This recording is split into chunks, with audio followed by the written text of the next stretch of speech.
Programme میں ایک بار پھر خوش آمدید۔ شاہد صاحبہ، یہ جتنا پس منظر آپ نے بیان کیا، اب اس کو اگر ہم سامنے رکھیں تو اس بیس پہ کیا آپ سمجھتی ہیں کہ پیپلز پارٹی وفاقی حکومت کے ساتھ مزید چلے گی، یا یہ جو الٹی گنتی کا بیان ہے اس سے یہی اخذ کیا جائے کہ آپ لوگوں نے اصولی فیصلہ کر لیا ہے کہ حکومت کا ساتھ چھوڑنا ہے؟ دیکھیں نادر، میں وزیر اعظم صاحب کی عزت کرتی ہوں، میں نے ان کے ساتھ کابینہ میں بہت مختصر وقت گزارا ہے۔ ابھی تک ہم نے جی وزیر اعظم صاحب کی طرف سے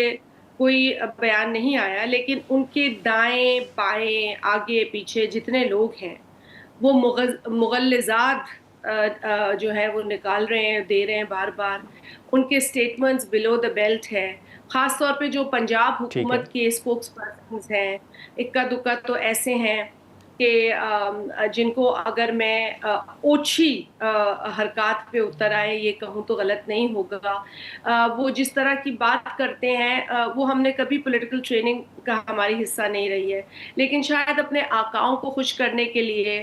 اپنی کرسی بچانے کے لیے، اپنی تنخواہ بچانے کے لیے، اپنی مراد بچانے کے لیے، کیونکہ وہاں پر تو آپ کو پتہ ہے نا کہ اپنی گرومنگ پہ زیادہ پیسہ خرچ ہو رہا ہے، عوام کی گرومنگ یا ریلیف پر کوئی پیسہ ہمیں نہیں نظر آتا۔ آج بھی پنجاب کے اندر سیلاب زدگان کا برا حال ہے، کتنے گھر انہوں نے بنائے، کتنے لوگوں کو سہارا دیا۔ ہاں یہ ضرور کیا کہ انہوں نے سائلنسر لگا دیا ہر خبر کے اوپر، اور وہاں پر کوئی خبر اگر آتی بھی ہے تو وہ دب جاتی ہے، دبا دی جاتی ہے، تو وہاں تو آزادی صحافت بھی فیل ہو چکا ہے۔ تو اسی لیے ہم نے یہی اب فیصلہ کیا ہے کہ اب تھرڈ مرحلہ ہے۔ دیکھیں پہلے مرحلے میں انہوں نے بہت زیادہ جو ہے وہ حرکات کی اور دھاندلی اور جو آپٹکس انہوں نے اختیار کیے، پھر اس کے بعد ٹھیک ہے۔ پہلے مرحلے میں ہمارے کارکن کی شہادت ہوئی، دوسرے مرحلے میں ہمارے کارکن کی شہادت ہوئی، ہمارے کارکن زخمی ہوئے، ایک سٹنگ ایم این اے زخمی ہوئے، اور بالخصوص وہاں کے قائم مقام صدر جناب چودھری لطیف اکبر ٹھیک ہے۔ صاحب پر حملہ ہوا ان کے حلقہ انتخاب کے اندر۔ دیکھیں کچھ ہوتا ہے نا لحاظ، میں سندھ میں رہتی ہوں، یہاں تہذیب اور تمدن یہ بہت اس کو بہت اہمیت دی جاتی ہے۔ آپ کا بھی تعلق سندھ سے، روایات پہ ہم بہت چلتے ہیں، لیکن اور ہر صوبے میں یہ روایت ہوتی ہے۔ اگر میں کیونکہ اپنی جہاں میں پلی بڑی ہوں، جہاں کی مٹی میں رہتی ہوں، میں اس کی جی بات کروں گی، تو ہم نے اتنی بےہودگی نہیں دیکھی۔ اب نون لیگ میں کون سا سریا ہے، کیونکہ اب سریا تو ہے، یہ غرور کس جی بات پر ہے، کون سا ان کو آسرا یا سہارا ہے جس پر وہ اتنا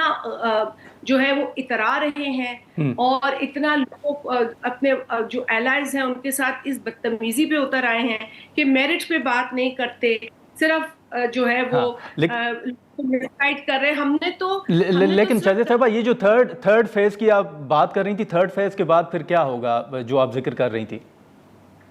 دیکھیں اب تھرڈ فیز کے اندر بھی اب تو کمر کسنی پڑے گی، کیونکہ ایسا لگتا ہے کہ ہم جنگ کے میدان میں اترے ہوئے ہیں۔ مطلب ہم لاشیں اٹھا ہاں رہے ہیں، کشمیری عوام جو احتجاج کر رہی ہے اپنے حقوق کے لیے، جو کہ جائز، جس میں جو لوگ ہیں، میں انتشار پسند لوگوں کے حق میں بات نہیں کرتی،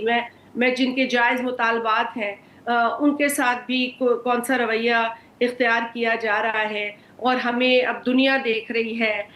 ہمیں انٹرنیشنل میڈیا بھی کور کر رہا ہے۔ اب ہمارا یقینی طور پہ حالانکہ بالکل ایسا نہیں ہے، آزاد کشمیر کو اس کا سٹیٹس حاصل ہے، آزاد کشمیر کے اندر پورا ایک گورننس کا سسٹم ہے، تو وہ بالکل اپنی ایک انڈیپینڈنس کے ساتھ ہم نے ان کو وہ جگہ دی ہے، لیکن وہ جگہ ان کو ٹھیک ہے۔ آپ حقیقی معنوں میں اس کو اسپیس کو آپ ان کے ہاتھ میں تو دیں، کشمیر کا فیصلہ کشمیر کی عوام کو کرنے دیں۔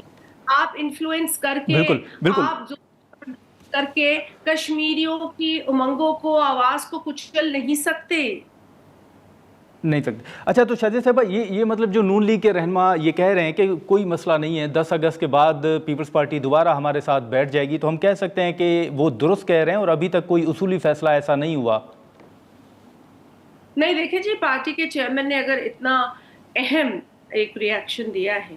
کیونکہ جب الیکشن ابھی دوسرے مرحلے کا ہو بھی رہا تھا، اس روز بھی انہوں نے پاکستان مسلم لیگ نون کی جو انتشار پسندی ہے اس کو ایکسپوز کرتے ہوئے انہوں نے اپنے